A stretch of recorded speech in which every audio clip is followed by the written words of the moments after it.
আমরা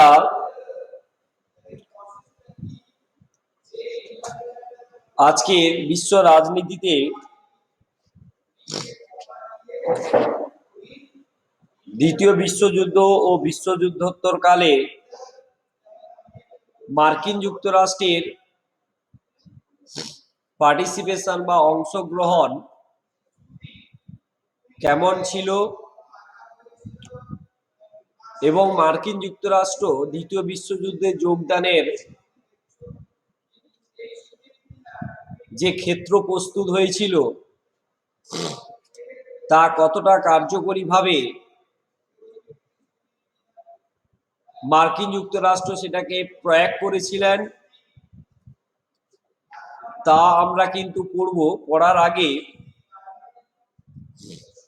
আমরা জানি প্রথম বিশ্বযুদ্ধ পড়েছি 1914 থেকে 18। তারপরে আমরা ভার্সাই সন্ধি পড়েছি এবং আমরা বলেছি যে ভার্সাই সন্ধির মধ্যে দ্বিতীয় বিশ্বযুদ্ধের বীজ নিহিত ছিল। তারপরে আমরা ইতালিতে মুসোলিনির নেতৃত্বে ফ্যাসিবাদ আর জার্মানিতে হিটলারের নেতৃত্বে নাৎসিবাদ, এই দুটো মতবাদের দ্বারা দুজন রাষ্ট্রনায়ক দুটি দেশকে স্বয়ংসম্পূর্ণ রাষ্ট্রে পরিণত করতে চেয়েছিলেন এবং পরবর্তীকালে আমরা ঠিক আগে যদি একটু আলোচনা করি 1917 সাল, তাহলে 1917 সালে বলশেভিক বিপ্লবের দ্বারা রাশিয়ায় একটা রাজনৈতিক পট পরিবর্তন ঘটেছিল।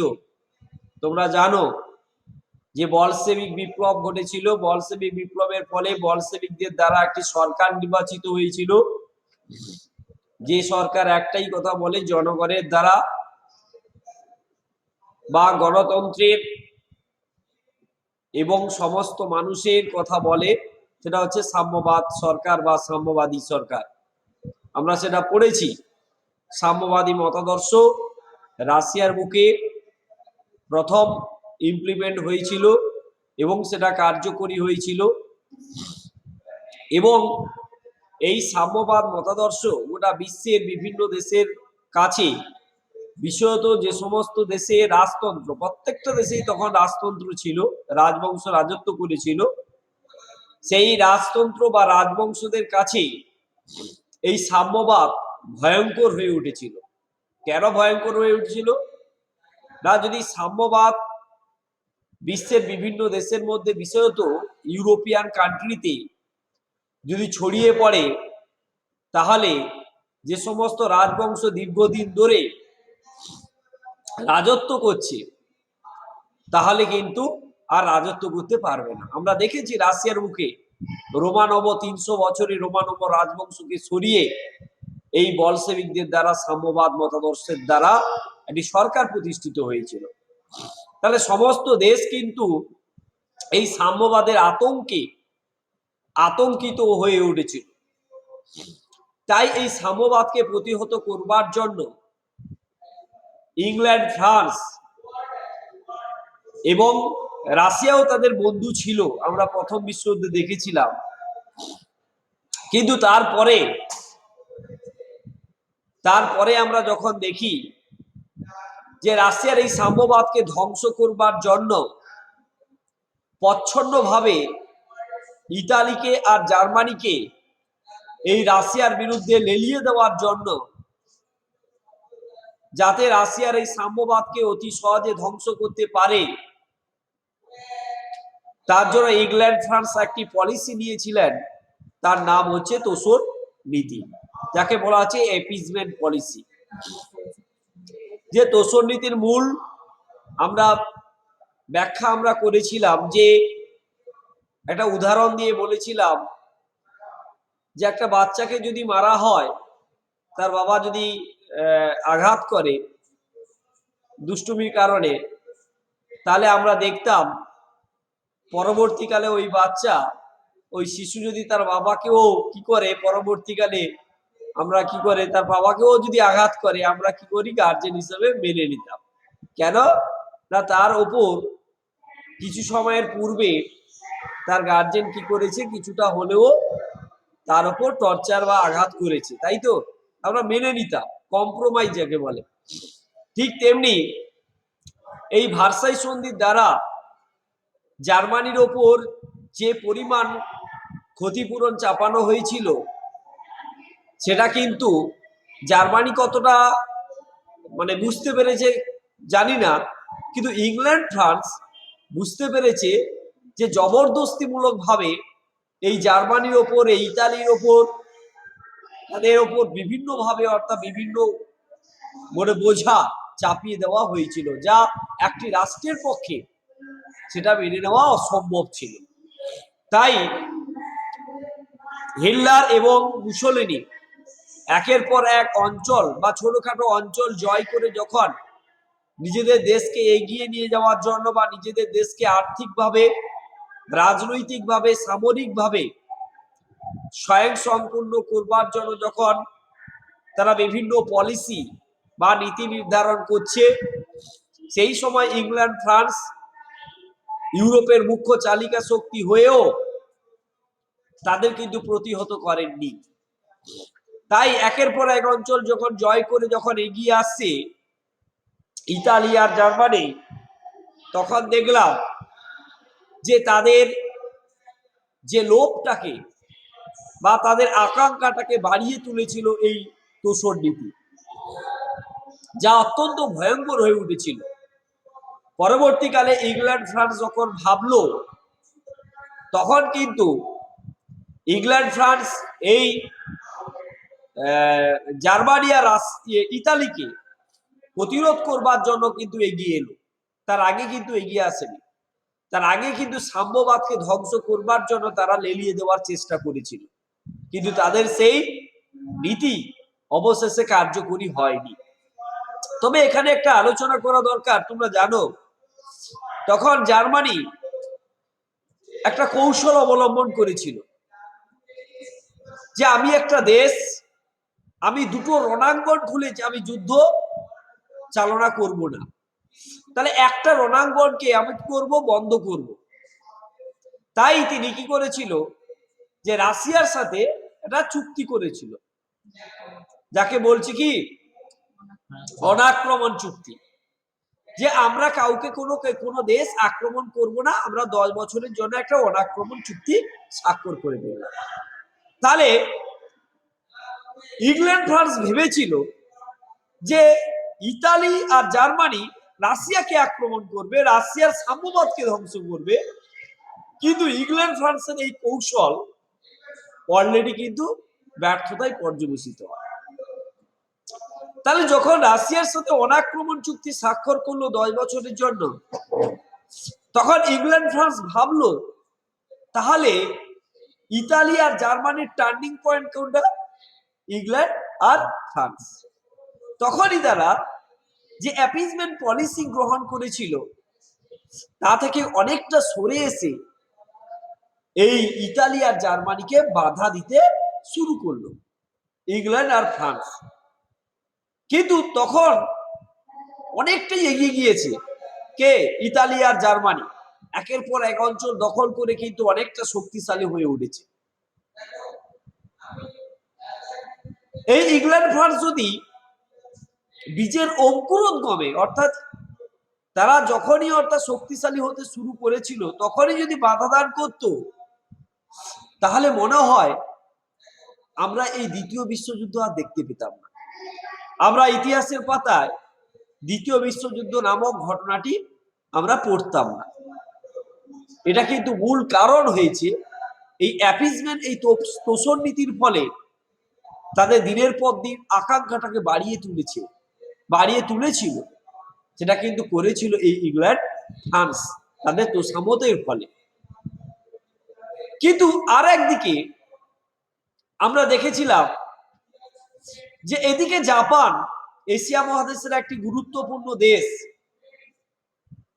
জাপান এশিয়া মহাদেশে নিজেকে শক্তিশালী করবার জন্য এই এশিয়ার মধ্যে তখন একটাই দেশ গুরুত্বপূর্ণভাবে উপনিবেশ বিস্তার করে রেখেছে, তার নাম হচ্ছে কি? ইংল্যান্ড। সেই ইংল্যান্ডকে এই এশিয়া মহাদেশের মধ্য থেকে দূর হটাতে বা এখান থেকে সরাতে, যদি আমি ইংল্যান্ডকে সরিয়ে দেই, তাহলে এশিয়া মহাদেশের মূল শক্তিশালী দেশ হয়ে উঠবে কে? জাপান। তাই তিনি বিভিন্ন স্লোগান তুলে এশিয়াবাসীর জন্য এরকম স্লোগান তুলে এশিয়া মহাদেশের বিভিন্ন মানুষকে বা মহাদেশের মানুষকে একজোট করে এই ব্রিটিশকে দূর বা তাড়াতে চেয়েছিল এশিয়া মহাদেশ থেকে, বা এশিয়া মহাদেশের বিভিন্ন দেশে যে শক্তিশালী উপনিবেশগুলো বিস্তার করেছে সেখান থেকে দূর হটাতে চেয়েছিল বিশেষত জাপান। আর সেই ক্ষেত্রটা ধরতে চেয়েছিল কে? জাপান। কিন্তু এদিকে আবার মার্কিন যুক্তরাষ্ট্র, তোমরা যদি প্রথম বিশ্বযুদ্ধে দেখো আর দ্বিতীয় বিশ্বযুদ্ধে যদি দেখো, মার্কিন যুক্তরাষ্ট্র কিন্তু প্রথম থেকে ছিল না। আমরা দেখেছিলাম মার্কিন যুক্তরাষ্ট্র যদি দুটো বিশ্বযুদ্ধে যোগদান না করত, তাহলে কিন্তু বিশ্বযুদ্ধের রেজাল্ট কিন্তু অন্যরকম হতো। কেন অন্যরকম হতো?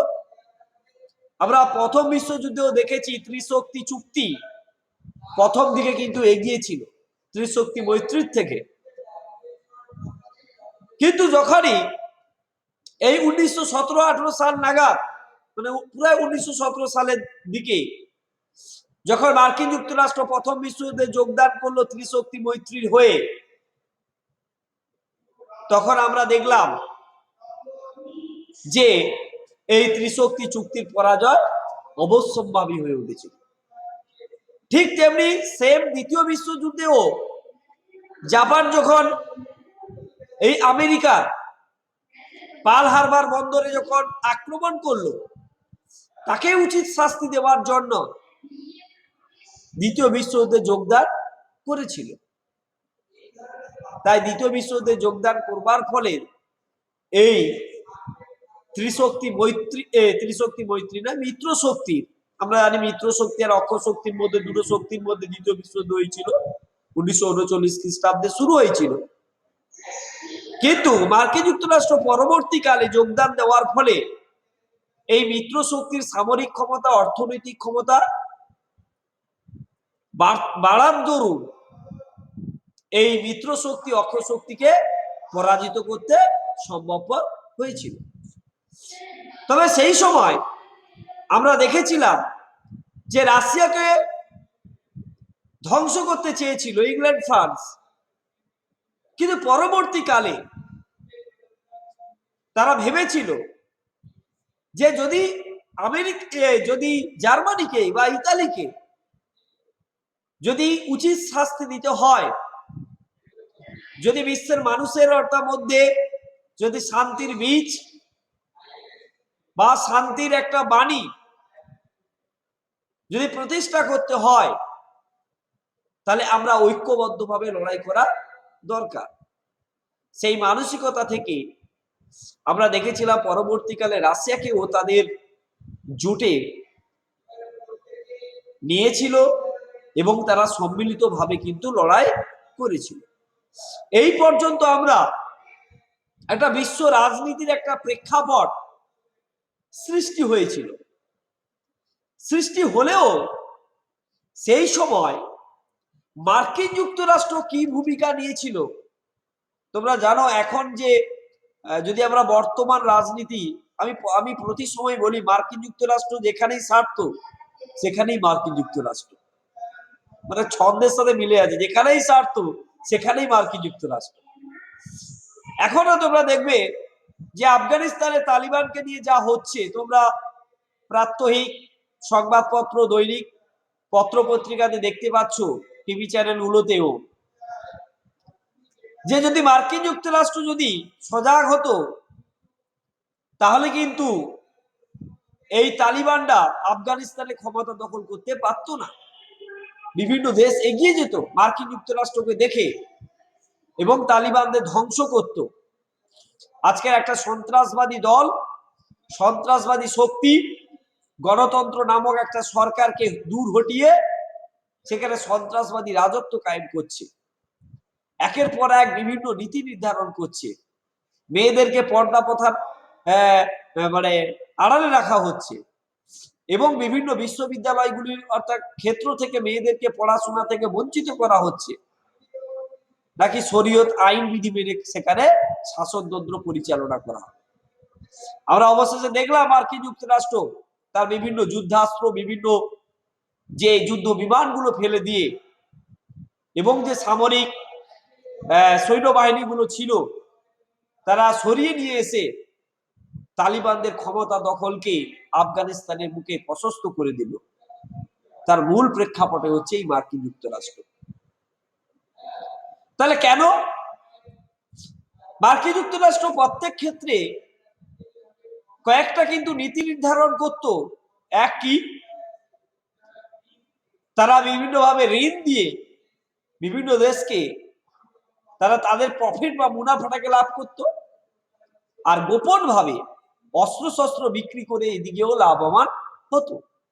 এটাই ছিল মার্কিন যুক্তরাষ্ট্রের স্ট্র্যাটেজি এখনো পর্যন্ত, বর্তমানেও। বুঝতে পেরেছো? একটি দেশকে লেলিয়ে দেবে আর গোপনে ওই দেশকে ঋণ দেবে এবং অস্ত্র শস্ত্র কি করবে, বিক্রয় করবে। এইভাবে মার্কিন যুক্তরাষ্ট্রের কিন্তু স্ট্র্যাটেজি।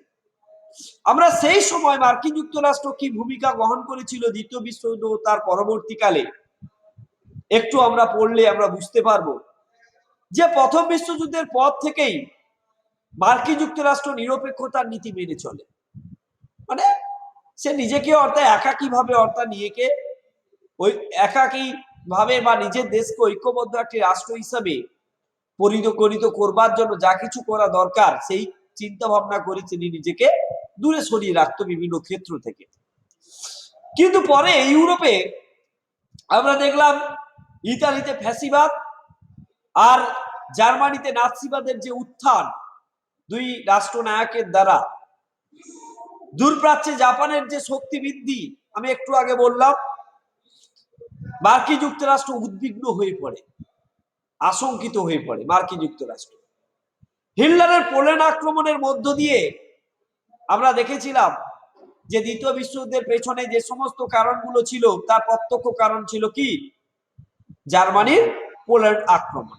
আরো বিভিন্ন কারণগুলো তোমরা জানো, যে ভার্সাই সন্ধির ত্রুটি, তারপরে কি উগ্র জাতীয়তাবাদ, তারপরে যেন নিরস্ত্রীকরণ সম্মেলনের ব্যর্থতা, তারপরে রাষ্ট্রসংঘের ব্যর্থতা এবং উগ্র সাম্রাজ্যবাদ নীতি এবং ইংল্যান্ড ফ্রান্সের তোষণ নীতি, এবং অবশেষে ছিল জার্মানির পোল্যান্ড আক্রমণ, যাকে আমরা বলছি দ্বিতীয় বিশ্বযুদ্ধের প্রত্যক্ষ কারণ। তাহলে জার্মানির এই পোল্যান্ড আক্রমণ কারণ এই পোল্যান্ডের মধ্য দিয়ে যে পলিশ করিডোর, যার মধ্য দিয়ে অতি সহজে বিভিন্ন দেশের সাথে বিশেষত ইউরোপের বিভিন্ন কান্ট্রির সাথে ব্যবসা বাণিজ্য করা সম্ভবপর হতো, সেটাকে দখল করার জন্য তিনি পোল্যান্ড আক্রমণ করেছিল। সেই পোল্যান্ড আক্রমণের মধ্য দিয়ে 1939 খ্রিস্টাব্দে দ্বিতীয় বিশ্বযুদ্ধের কি হয়েছিল, দামামা বেজে গিয়েছিল। আমেরিকা ইউরোপের যুদ্ধে অংশ নেওয়ার পক্ষপাতী ছিল না, আমরা দেখেছিলাম। প্রথম বিশ্বযুদ্ধেও ছিল না, দ্বিতীয় বিশ্বযুদ্ধ ছিল না, একটা কারণের ফলে অর্থাৎ তিনি এই বিশ্বযুদ্ধগুলোতে অংশগ্রহণ করেছিল। কিন্তু মার্কিন জনমত বিশ্বের গণতান্ত্রিক দেশগুলির পক্ষে ছিল, মানে জনগণ বিশ্বের গণতান্ত্রিক দেশগুলির পক্ষে কিন্তু জয়গান দিয়েছিল। তাই মার্কিন যুক্তরাষ্ট্র আমেরিকার আইন সংশোধন করে পশ্চিমী গণতান্ত্রিক দেশগুলির সাহায্যের নীতি নেয়, যে যে সমস্ত গণতান্ত্রিক অর্থাৎ দেশগুলি আছে তাদের পাশে গিয়ে দাঁড়াতে হবে। এই পরিকল্পনায় দৃঢ় সংঘবদ্ধ হয় কে, আমেরিকা। তাই তার নীতিকে বা স্ট্র্যাটেজিকে চেঞ্জ করলো। এই নীতি মেনে মার্কিন যুক্তরাষ্ট্র পশ্চিমী গণতান্ত্রিক দেশগুলিকে অর্থের বিনিময়ে অস্ত্র সহ নানা ধরনের সামরিক সরঞ্জাম বিক্রির ব্যবস্থা করে। দেখেছো যেটা আমি বললাম, অর্থের বিনিময়ে বিভিন্ন সামরিক অস্ত্রশস্ত্র কি করলো, সরবরাহ করলো। তারপরে আমরা দেখলাম যে বিভিন্ন দেশ একটা বারুদের স্তূপে পরিণত হচ্ছে, গোপন ভাবে নিজেরা নিজেদের মতো করে অস্ত্রশস্ত্র বাড়িয়ে তুলছে। আর যখনই বিভিন্ন দেশ নিজেদের মতো গোপন ভাবে বা গোপন চুক্তি করে যখন অস্ত্রশস্ত্র, আধুনিক অস্ত্রশস্ত্র যখন মজুত করছে, তাহলে তখনই অর্থাৎ আমরা দেখলাম একটা যুদ্ধের পরিবেশ আবার অলরেডি কি হচ্ছে, ক্রিয়েট হচ্ছে। যুদ্ধাস্ত্রের ব্যবহারের বা সরবরাহের এই নীতি ক্যাশ অ্যান্ড ক্যারি নামে পরিচিত। তাহলে অর্থ দাও, অস্ত্র নাও, এই যে নীতি নিল আমেরিকা যুক্তরাষ্ট্র, সেটাকে আমরা বলছি কি ক্যাশ অ্যান্ড ক্যারি, অর্থাৎ ক্যাশ অ্যান্ড ডেলিভারি। দেখেছো তোমরা, জানো অ্যামাজন, ফ্লিপকার্টে অর্থাৎ দেখেছো, হ্যাঁ ঠিক তেমনি অর্থাৎ টাকা দাও, অস্ত্র দাও। তাহলে এইভাবে আমরা দেখেছিলাম গোটা বিশ্বের বিভিন্ন দেশের মধ্যে যে একটা বারুদের স্তূপ নির্মাণে এই মার্কিন যুক্তরাষ্ট্র কিন্তু এই নীতি গ্রহণ করেছিল। ধীরে ধীরে দ্বিতীয় বিশ্বযুদ্ধ ব্যাপক রূপ ধারণ করে, নাৎসি বাহিনী একের পর এক দেশ দখল করতে থাকে। মানে কার? অ্যাডলফ হিটলারের। তার যে হেরেনবর্গ তত্ত্ব, তিনি হেরেনবর্গ তত্ত্বের মধ্য দিয়ে কি বলেছিল যে নর্ডিক, আমাদের শরীরে কি রক্ত আছে, নর্ডিক রক্ত বা আর্য রক্ত। এই নর্ডিক বা আর্য রক্ত প্রত্যেক দেশকে প্রধানত করতে পারে, প্রতিটা জাতিকে প্রধানত করতে পারে। এই বলে এইভাবে জার্মানির প্রত্যেকটা মানুষকে তার একটা জাতীয়তাবাদী অর্থাৎ মন্ত্রে ঐক্যবদ্ধ করতে তৎপর হয়েছিলেন এই অ্যাডলফ হিটলার। তখনই আমরা দেখেছিলাম একের পর এক দেশ দখল করতে থাকে এবং ফ্রান্সেরও পতন ঘটে। ইংল্যান্ডের ওপর জার্মানির ব্যাপক বিমান আক্রমণ শুরু হয়। আমরা জানি যে জার্মানি যদি অর্থাৎ কাউকে আক্রমণ করে, তাহলে ইংল্যান্ড, ফ্রান্স আর কাকে আক্রমণ করবে? রাশিয়াকে। কেন? এরাই ছিল তো ত্রিশক্তি মৈত্রীর অর্থাৎ প্রধান গুরুত্বপূর্ণ মূল মানে দেশ। তাহলে তখন দেখলাম ফ্রান্সের পতন ঘটলো এবং ইংল্যান্ডের ওপরও জার্মানির ব্যাপক আক্রমণ। আর এদিকে কি? এদিকে রাশিয়াকে ব্যান করে রেখেছে। কেন? আমরা জানি, একটু আগে পড়লাম, অনাক্রমণ চুক্তি স্বাক্ষর করে রাশিয়াকে কি করেছেন, একটা রণাঙ্গন কিন্তু বন্ধ করে জার্মানি এই দুটো দেশের ওপরে আক্রমণ অর্থ করতে চেয়েছে। কিন্তু এরা ভাবছিল অন্য, যে এরা ভাবছিল হয়তো আগে রাশিয়ার অর্থাৎ দিকে টার্নিং পয়েন্টটা ঘুরিয়ে দিতে, কার? জার্মানি বা হিটলারের। কিন্তু তা না হয়ে আমরা দেখলাম যে সেটা পরবর্তীকালে অন্য মাত্রায় রূপ ধারণ করলো। পরবর্তীকালে আমরা দেখলাম মার্কিনীরা তাদের ওপর সম্ভাব্য জার্মান আক্রমণে ভীত হয়ে পড়ে। তখন মার্কিন যুক্তরাষ্ট্র অলরেডি ভীত সন্ত্রস্ত হয়ে পড়লো। কেন? আমেরিকাও তো প্রথম বিশ্বযুদ্ধে কিছুটা হলেও যোগদান করেছিল। যদি ফ্রান্সকে পরাজিত করতে পারে, ইংল্যান্ডের ওপর যদি চরমভাবে আঘাত আনতে পারে, এদিকে রাশিয়াকে ব্যান করে রেখেছে, এর পরের লক্ষ্য কে হবে? আমেরিকা যুক্তরাষ্ট্র। তাই তো স্ট্র্যাটেজি কি বলে? আমেরিকা যুক্তরাষ্ট্র। তাহলে আমেরিকা যুক্তরাষ্ট্র তখন ভয়ে আতঙ্কিত হয়ে গেল। আর সেই সময় জাপান একটু ভুল করে বসলো, না হলে কিন্তু ব্যাপারটা কিন্তু আরো কিন্তু বিশ্ব রাজনীতিতে একটা কিন্তু অন্য মাত্রায় পৌঁছে যেত। তখন জাপান আর বসে থাকতে পারলো না, তখন জাপান কিন্তু মার্কিন যুক্তরাষ্ট্রের পালার মানে হঠাৎ করে আক্রমণ করে বসলো। নাহলে কিন্তু মার্কিন যুক্তরাষ্ট্র অতি সহজে কিন্তু এই মিত্র শক্তির আন্ডারে অর্থাৎ কিন্তু পৌঁছে যেত না। আমরা কিন্তু অন্যরকম ইতিহাস পড়তাম। মার্কিনরা তাদের উপর সম্ভাব্য জার্মান আক্রমণে ভীত হয়ে পড়ে। মার্কিন সরকার আমেরিকায় 21 থেকে 31 বছর বয়সে নাগরিকদের জন্য বাধ্যতামূলক সামরিক শিক্ষা চালু করে। বাধ্যতামূলক সামরিক শিক্ষা। কেন? আমরা এনসিসি করি না? এনসিসি করলে কি হয়, কিছুটা হলে সামরিক বিদ্যা আমরা শিখে নিই। তাই অর্থাৎ যারা এনসিসি করে, যারা ডিফেন্স লাইনে যায়, তাদেরকে আগে নিয়ে নেওয়া হয়। কেন না? তারা কিছুটা ট্রেনিং নিয়ে এসছে।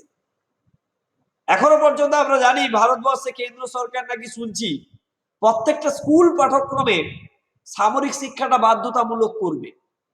তাহলে করলে পরে আমরা কিছুটা হলেও এই সামরিক যে কায়দাগুলো, বা মানে সামরিক বিদ্যার যে মানে যে সমস্ত অর্থাৎ প্রাথমিক বা প্রাইমারি যে অভিজ্ঞতা আমরা সেখান থেকে নিতে পারবো।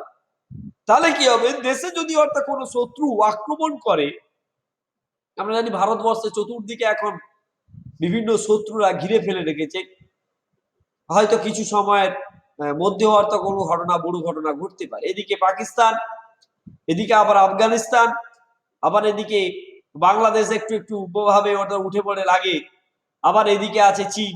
কারণ হচ্ছে চীনের বিভিন্ন প্রোডাক্ট গুলোকে আমাদের ভারতে প্রবেশ করতে দেওয়া হচ্ছে না, তার বাণিজ্যকে মার খাওয়ানো হয়েছে, তাই আমেরিকাও ছেড়ে কথা বলবে না। আর এদিকে মার্কিন যুক্তরাষ্ট্র জানো যে দোলাচল নীতি ব্যবস্থা বা দোলাচল নীতি গ্রহণ করছে, বলছে অর্থাৎ তাদের ঠিক নেই কাকে অর্থাৎ সাপোর্ট করে আবার কাকে অর্থাৎ সাপোর্ট করে না, কে কখন অর্থাৎ ঠিক নেই।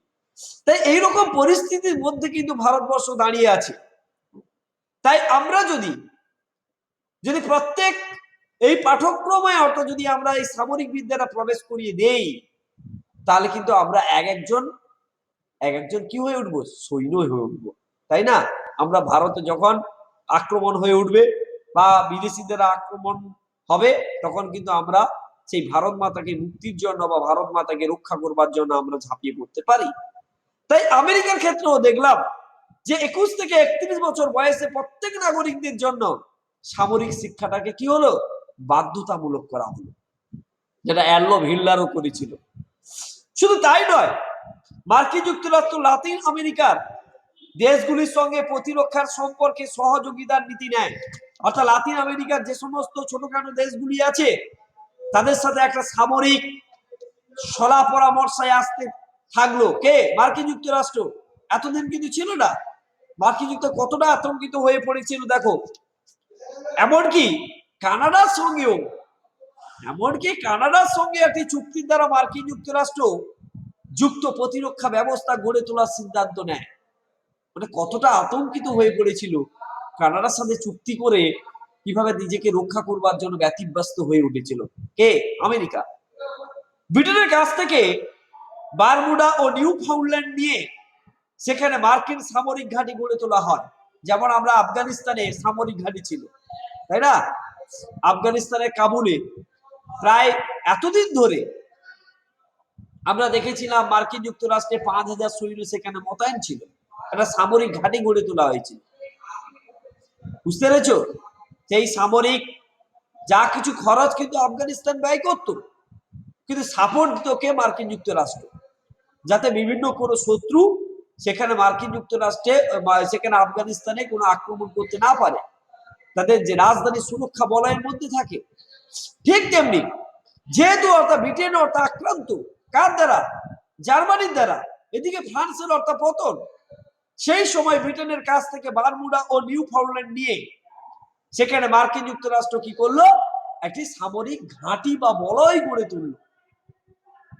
তারপরে কি ঘটনা দেখলো, 1941 খ্রিস্টাব্দে মার্চে মার্কিন কংগ্রেসে সিদ্ধান্ত নেওয়া হয় যে মিত্র শক্তি জোটকে যুদ্ধ বিমান, যুদ্ধ জাহাজ ও বিভিন্ন ধরনের যুদ্ধাস্ত্র দিয়ে সাহায্য করবে। মার্কিন কংগ্রেস, আমাদের যে পার্লামেন্ট, ঠিক তেমনি তাদের যে অর্থাৎ পার্লামেন্টকে বলা হচ্ছে মার্কিন কংগ্রেস। তাহলে সেই মার্কিন কংগ্রেস আমাদের যেমন পার্লামেন্টে যা সিদ্ধান্ত গ্রহণ করি, বিভিন্ন আইনগুলো অর্থাৎ কি হয়, প্রণীত হয়, ঠিক তেমনি তাদেরও মার্কিন কংগ্রেসের সিদ্ধান্ত নেয় 1941 মার্চে যে মিত্র শক্তিকে সব ধরনের দিক দিয়ে কি করা হবে, সাহায্য করা হবে, যুদ্ধাস্ত্র দিয়ে এবং বিভিন্ন আধুনিক অস্ত্র দিয়ে, যুদ্ধ জাহাজ দিয়ে এবং কি ইভেন এমনকি অর্থ দিয়ে। মিত্র শক্তি জোটের পক্ষে যুদ্ধে সাহায্য করার এই মার্কিন নীতি ল্যান্ড লিজ আইন নামে পরিচিত। বলছে মিত্র শক্তি জোটের পক্ষে যুদ্ধে সাহায্য করার এই যে মার্কিন নীতি, মানে জোটকে যে সাহায্য করবার যে মার্কিন নীতি গ্রহণ করলো, সেটাকে আমরা বলছি কি, ল্যান্ড লিজ আইন 1941। এই নীতি গ্রহণের ফলে মার্কিন যুক্তরাষ্ট্র গণতন্ত্রের সামরিক কারখানা অর্থাৎ আর্সেনাল অফ ডেমোক্রেসিতে পরিণত হয়। আমরা জানি না কোথায় ইংল্যান্ড ফ্রান্সের ডেমোক্রেসিকে অর্থাৎ কি করা হচ্ছে, বাঁচানো হচ্ছে। কোথায় ডেমোক্রেসি? তখনও পর্যন্ত ইংল্যান্ড ফ্রান্সে কি ছিল, রাজতন্ত্র ছিল, রাজতন্ত্র ছিল। কিন্তু অর্থাৎ ইংল্যান্ড ফ্রান্স অর্থাৎ বলছে যে আমরা গণতন্ত্রের পক্ষে, আমরা নিরাপত্তার পক্ষে। তাহলে যদি গণতন্ত্রের পক্ষে হয়, যদি নিরাপত্তার পক্ষে হয়, তাহলে কেন বা ইংল্যান্ড ফ্রান্সের অর্থাৎ কেন বা ইংল্যান্ড ফ্রান্স সেই সময় ইতালি আর জার্মানির অর্থাৎ বিরুদ্ধে তোষামদ নীতি গ্রহণ করেছিল বা পক্ষে অ্যাপিসমেন্ট পলিসি নীতি গ্রহণ করেছিল? সেই সময় তো ইতালিকে আর জার্মানিকে অ্যাটাক করে বা আক্রমণ করে তাদেরকে তো ধ্বংস করতে পারত। তাহলে কেন তাদেরকে অর্থাৎ এইভাবে একের পর এক বিভিন্ন অঞ্চল জয় করবার বাসনা জুগিয়েছিল? এর একটা প্রশ্ন আসতেই পারে বা প্রশ্ন চিহ্ন দেখা দেয়। তখন দেখলাম যে মিত্র শক্তি জোটকে অস্ত্র সাহায্য করায় অক্ষ শক্তি জোটের সঙ্গে মার্কিন যুক্তরাষ্ট্রের সম্পর্কের অবনতি শুরু হতে থাকে। তাহলে এই যে এতদিন ধরে জার্মানি আমরা দেখেছিলাম যে তার উপর যে 660 কোটি মার্কিন ডলারের একটা ক্ষতিপূরণ চাপিয়ে দেওয়া হয়েছিল ভার্সাই সন্ধির দ্বারা, সেই টাকা ঋণ হিসেবে নিয়েছিল কার কাছ থেকে? মার্কিন যুক্তরাষ্ট্রের কাছ থেকে, জার্মানি। বুঝতে পেরেছো? সেই ঋণ নিয়ে এদেরকে পরিশোধ করেছিল। তারপরে হিটলার এসে বলল যে আমি আর কোনো কিস্তি দিতে পারবো না, ওই টাকা আমি আর কোনো কিছু দিতেই পারবো না, পুরো ব্যান করে দিল। তখনই আমরা দেখলাম মার্কিন যুক্তরাষ্ট্রের সাথে অক্ষ শক্তির অর্থাৎ দেশগুলির মধ্যেও একটা কি হলো, সম্পর্কের অবনতি ঘটালো বা অবনতি ঘটলো। মার্কিন বাণিজ্য জাহাজগুলি জার্মান সাবমেরিনের নিশানা হয়ে ওঠে।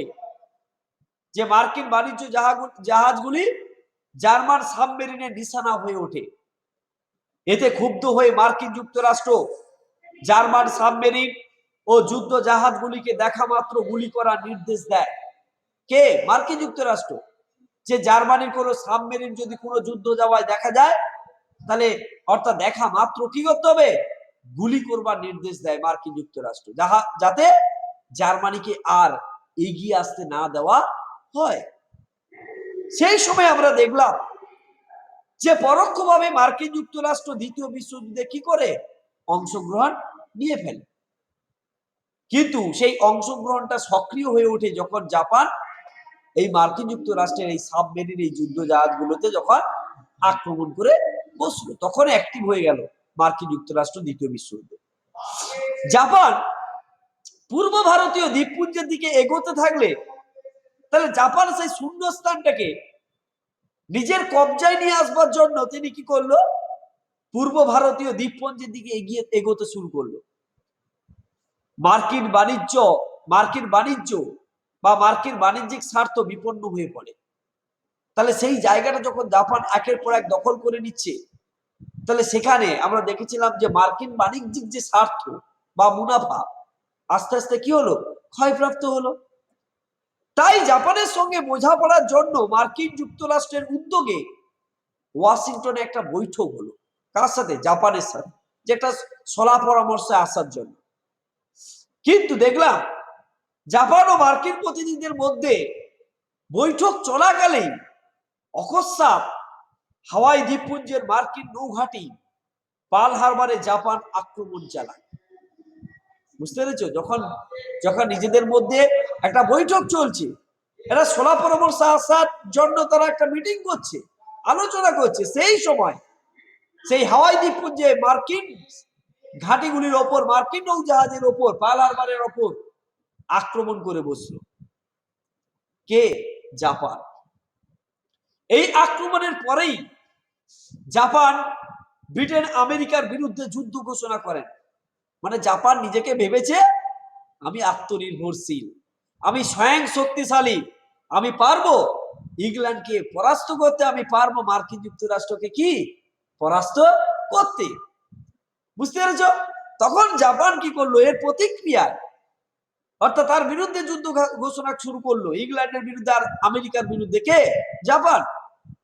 এর প্রতিক্রিয়ায় মার্কিন যুক্তরাষ্ট্র জাপানের বিরুদ্ধে যুদ্ধ ঘোষণা করেন এবং পরোক্ষভাবে যে অংশগ্রহণ করেছিল দ্বিতীয় বিশ্বযুদ্ধে, তখন মার্কিন যুক্তরাষ্ট্র ডাইরেক্টলি ভাবে দ্বিতীয় বিশ্বযুদ্ধে কি করলো?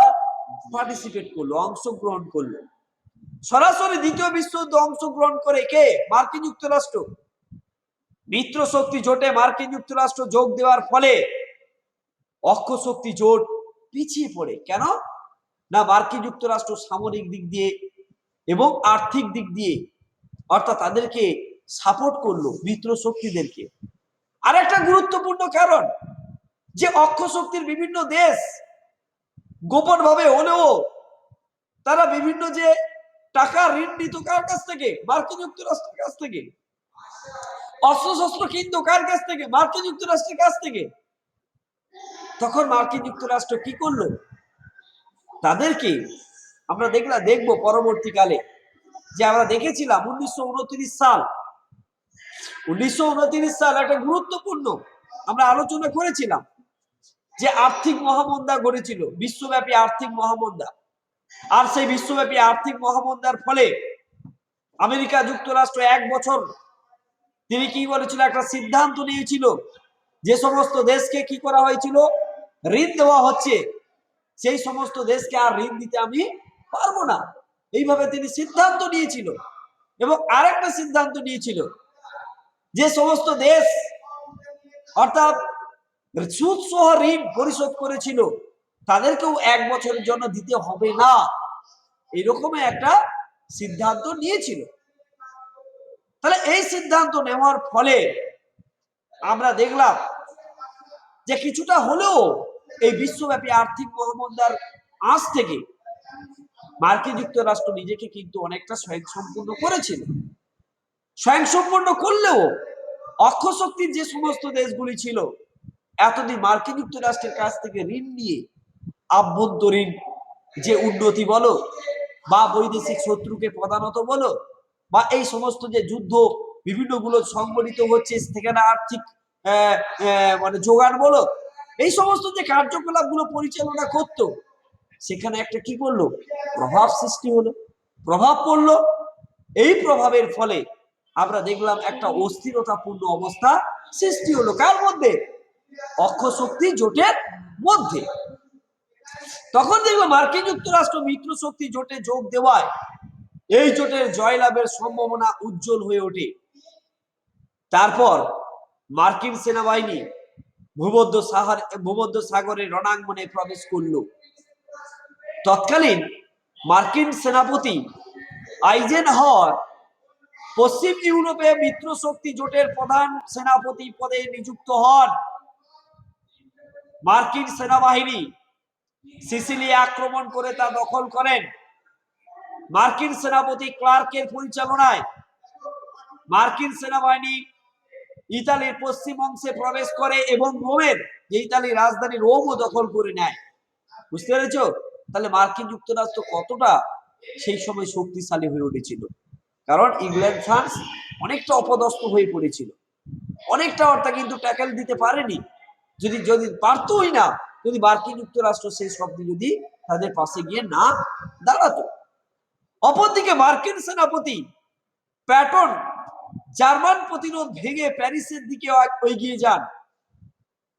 1944 খ্রিস্টাব্দের 6 জুন মিত্রপক্ষীয় সেনা ফ্রান্সে অবতরণ করলে পশ্চিম ইউরোপে তার দ্বিতীয় রণাঙ্গনের অর্থাৎ সূচনা হয়। তাহলে আমরা দেখলাম কবে? 1944 সাল 6 জুন মিত্রপক্ষীয় সেনা ফ্রান্সে, যেহেতু ফ্রান্স অলরেডি পতনের দিকে অর্থাৎ চলে গিয়েছিল, সেই ফ্রান্সে যখন অবতরণ করলো মিত্রপক্ষীয় সেনা, বিশেষত মার্কিন সেনা, পশ্চিম ইউরোপে তার দ্বিতীয় রণাঙ্গনের সূচনা করেন। এই দিনটি ডি ডে বা মুক্তি দিবস বা ডে অফ ডেলিভারেন্স নামে পরিচিত। অক্ষ শক্তির হাত থেকে, মানে যেহেতু অক্ষ শক্তির হাতে বা কবজায় ফ্রান্স ছিল, কিন্তু ফ্রান্সের পতন ঘটেছিল, সেই অক্ষ শক্তির হাত থেকে ফ্রান্স কি হয়? মুক্ত হয়। এরপর মিত্রপক্ষ তিন দিক থেকে জার্মানিকে ঘিরে ফেলে। এরপর 3 দিক থেকে, কে? একদিকে ফ্রান্সের দিক দিয়ে, একদিকে ইংল্যান্ডের দিক দিয়ে, আর একদিকে কে? আমেরিকা যুক্তরাষ্ট্র, তাই না? তাহলে 3 দিক দিয়ে জার্মানিকে আক্রমণ করে। হিটলার ও তার স্ত্রী ইভা ব্রাউন আত্মহত্যা করেন। তাহলে শেষ অবধি হিটলার চরম ক্ষমতার অধিকারী হওয়া সত্ত্বেও যখন তিন দিক দিয়ে একটা গেরিলা কায়দায় যখন আক্রমণ করতে শুরু করলো এই মিত্র শক্তি দেশগুলি, তখন হিটলার আর তার স্ত্রী ইভা ব্রাউন আত্মহত্যা করেন। শেষ পর্যন্ত বিনা শর্তে জার্মানি আত্মসমর্পণে বাধ্য হয় এবং দ্বিতীয় বিশ্বযুদ্ধে মিত্র শক্তি জোট জয়লাভ করে, অক্ষ শক্তি কি হয়? পরাজিত হয়। জয়ের আনন্দে ইউরোপবাসী ইউরোপীয় বিজয় দিবস, ভিক্টরি ইন ইউরোপ ডে পালন করেন। কবে? 1945 খ্রিস্টাব্দের 7 বা 8ই মে।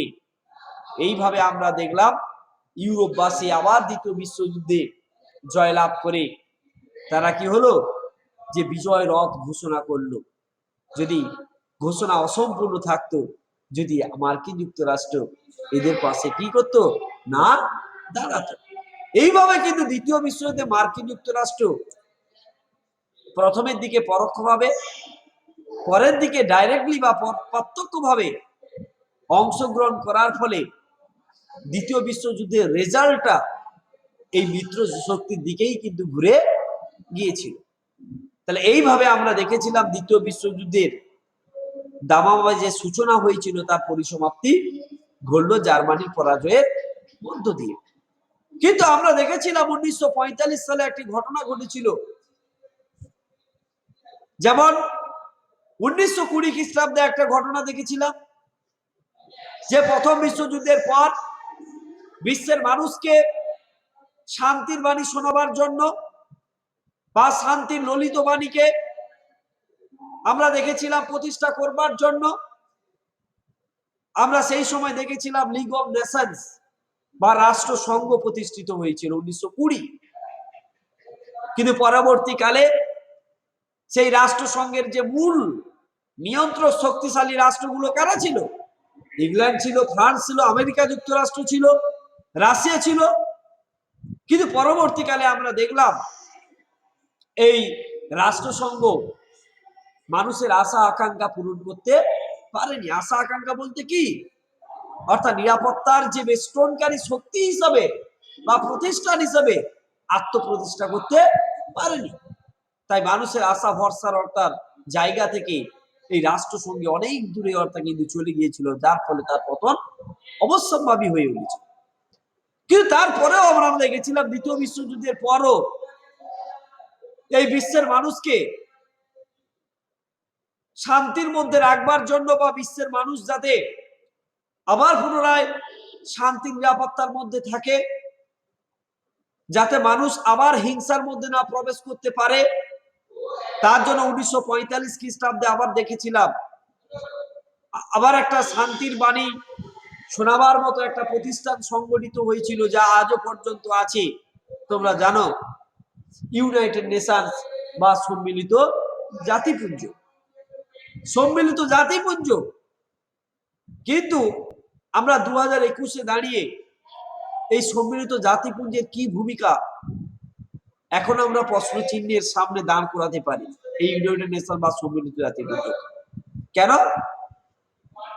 তিনি যদি অর্থাৎ বিশ্বের বিভিন্ন মানুষকে যদি শান্তির ও নিরাপত্তা বিধান করে থাকে, আর এই ইউনাইটেড নেশন বা সম্মিলিত জাতিপুঞ্জের যে 5টি অর্থাৎ স্থায়ী সদস্য তোমরা জানো, ইংল্যান্ড, ফ্রান্স, রাশিয়া, আমেরিকা যুক্তরাষ্ট্র আর কে? চীন। এরা ছিল গুরুত্বপূর্ণ দেশ। এরা গুরুত্বপূর্ণ দেশ হওয়া সত্ত্বেও আমরা বর্তমান কালে বা বিশ্বের রাজনীতি যদি আমরা প্রেক্ষাপটে যদি একটু আলোচনা করি, একটু আমি আলোচনার বাইরে চলে যাচ্ছি,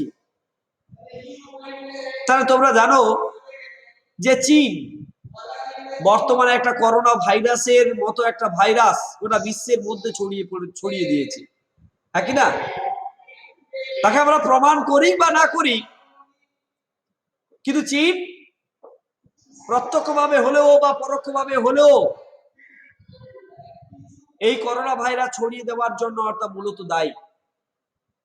কিন্তু চীন আবার নিরাপত্তা পরিষদের গুরুত্বপূর্ণ স্থায়ী সদস্য পদ লাভ করে আছে।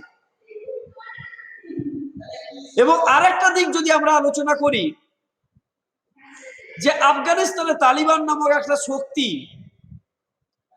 গণতন্ত্র নামক সরকারকে হটিয়ে সেখানে সন্ত্রাসবাদী শাসন কায়েম করলো, সন্ত্রাসকে মাধ্যম করে সন্ত্রাসবাদী দলটাকে মানে মিডিয়া করে মাধ্যম করে, তাহলে সেখানেও আমরা দেখতে পেলাম না সম্মিলিত জাতিপুঞ্জের কার্যকরী পদক্ষেপ। তাহলে এখানে আমরা এই সম্মিলিত জাতিপুঞ্জের যে ভূমিকা থাকা উচিত ছিল, সেই ভূমিকাও আমরা কিন্তু 2021-এ দাঁড়িয়েও আমরা তেমন ভাবে কিন্তু দেখতে পাচ্ছি না। তাহলে এখানেও আমরা প্রশ্ন চিহ্নের অর্থে সামনে কিন্তু সম্মিলিত জাতিপুঞ্জকে দাঁড় করাতে পারি। তা সত্ত্বেও আমরা স্বীকার করে নেব বিশ্বের মধ্যে শান্তি ও নিরাপত্তার বিধানে এবং মানুষকে শান্তির বাণী শোনাতে এবং বিশ্বের বিভিন্ন মানুষের মধ্যে এই শান্তির বীজ যাতে অক্ষুণ্ণ থাকে, সেই রকমই একটা প্রেক্ষাপট রচনা করতে এই নিরাপত্তা পরিষদ বা সম্মিলিত জাতিপুঞ্জ বা ইউনাইটেড নেশনস একটা গুরুত্বপূর্ণ ভূমিকা পালন করে থাকে। এটাই কিন্তু এর গুরুত্বপূর্ণ দিক। বুঝতে পেরেছো? আজকের এই অবধি থাক, পরের দিন কিন্তু আমরা দ্বিতীয় বিশ্বযুদ্ধের প্রভাব পড়ব।